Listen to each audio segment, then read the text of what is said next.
राम राम, जय माँ भारती, जय छत्तीसगढ़। आप सभी का मेरे YouTube चैनल सत्य साक्षात्कार में पुनः हार्दिक अभिनंदन एवं स्वागत है। आप सबसे बारंबार विनती है कि कृपया आप मेरे सत्य साक्षात्कार चैनल को लगातार सब्सक्राइब करते रहिएगा और छत्तीसगढ़ सहित देश के सभी राजनीतिक घटनाक्रमों के पर्दे के पीछे और पर्दे के आगे का आकलन और विश्लेषण सुनने के लिए आप शेयर फॉरवर्ड और लाइक भी करते रहिएगा।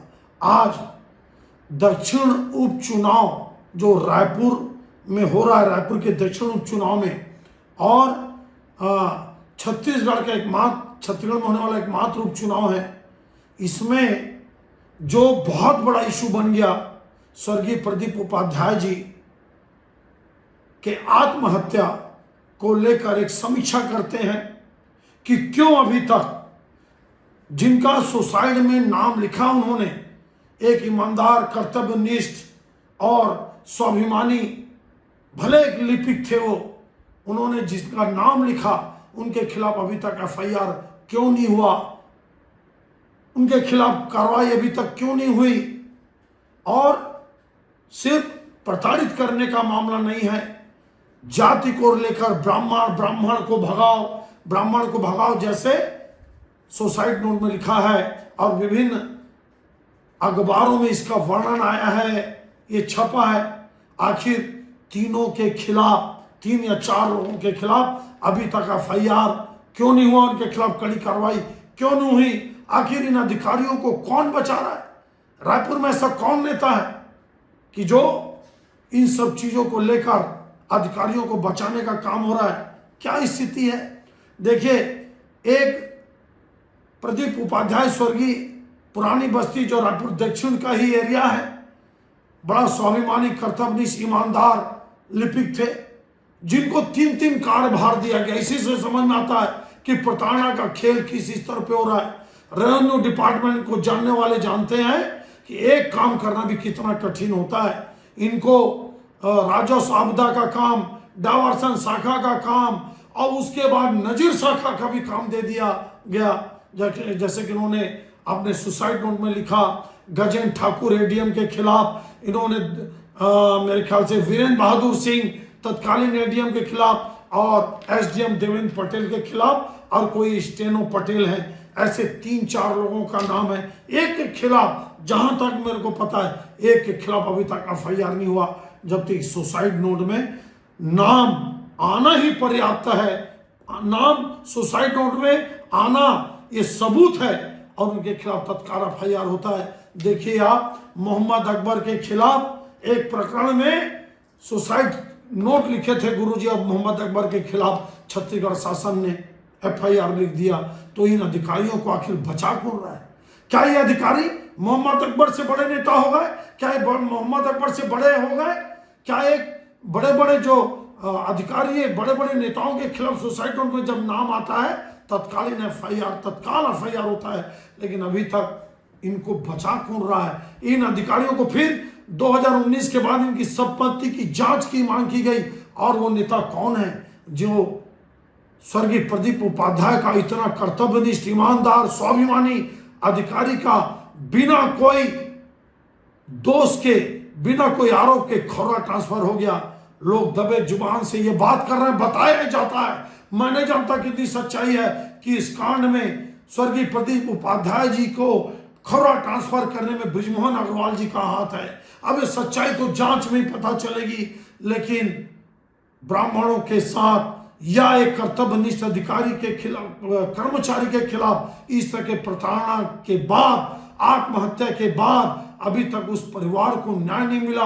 लगातार रायपुर का ब्राह्मण समाज ज्ञापन ऊपर ज्ञापन दिया, आवेदन ऊपर आवेदन दिया, लेकिन अभी तक, जहां तक मेरे को जानकारी है, इन अधिकारियों की गिरफ्तारी नहीं हुई है। चाहे तत्कालीन एडीएम वीरेंद्र बहादुर सिंह हो, तत्कालीन एडीएम गजेंद्र ठाकुर जी हो, तत्कालीन एसडीएम देवेंद्र पटेल जी हो, और शायद कोई स्टेनो का नाम है। सुसाइड नोट मेरे पास अभी तक नहीं आया है, लेकिन जो समाचार पत्रों में मैं जानता हूं और लोगों से पता जो किया, ये जबरदस्त प्रताड़ना का काम है। एक ईमानदार कर्मचारी को काम करने कैसे नहीं दिया जाता, इसका ये उदाहरण है। और फिर कितना दुर्भाग्यपूर्ण है जब एक घर का कमाने वाला व्यक्ति जब आत्महत्या करता है तो उस परिवार को न्याय दिलाने के लिए आज आप देखिए भारतीय जनता पार्टी की सत्ता है।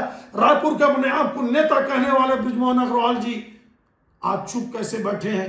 आज इसी दक्षिण में उनका एक नागरिक, एक उनका मतदाता आत्महत्या करता है, लेकिन बृजमोहन अग्रवाल जी उसके लिए खड़े नहीं होते। ये क्या कहता है, ये किस तरह की राजनीति है, आप सब बताइएगा।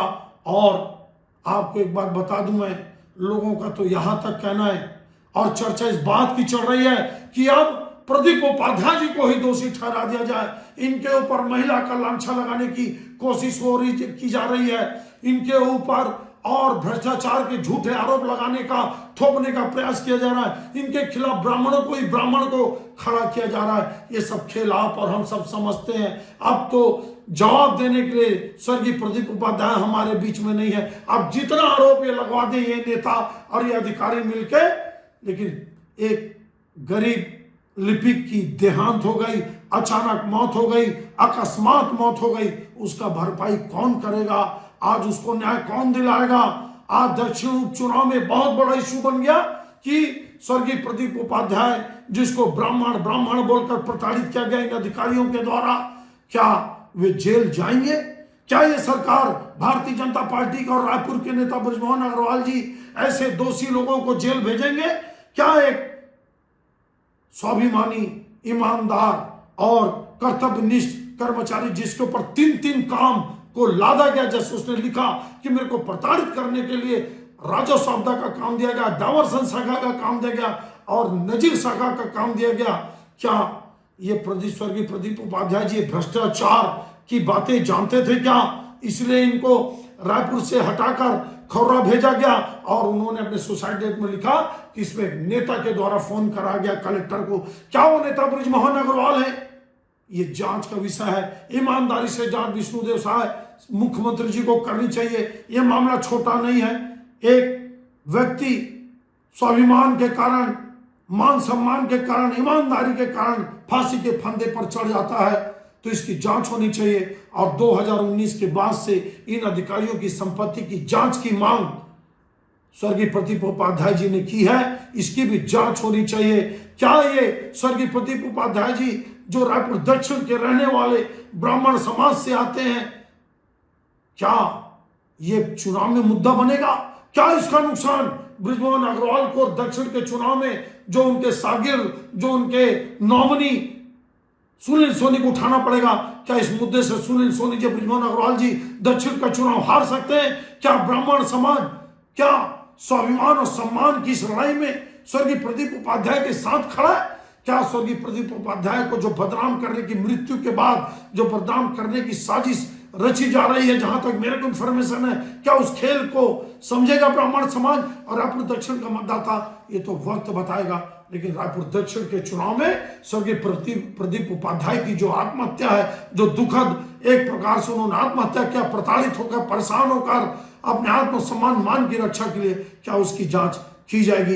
ये देखने वाली बात है। जबकि नियम और कानून, जहां तक मेरे को मालूम है, सुसाइडल में जिसका भी नाम होता है पुलिस तत्काल एफआईआर करती है और उस पर जांच कर गिरफ्तारी करती है। लेकिन अधिकारियों को निश्चित रूप से कोई ना कोई इस सरकार में बचा रहा है। कौन बचा रहा है, इसी को जांच में पता चलेगा।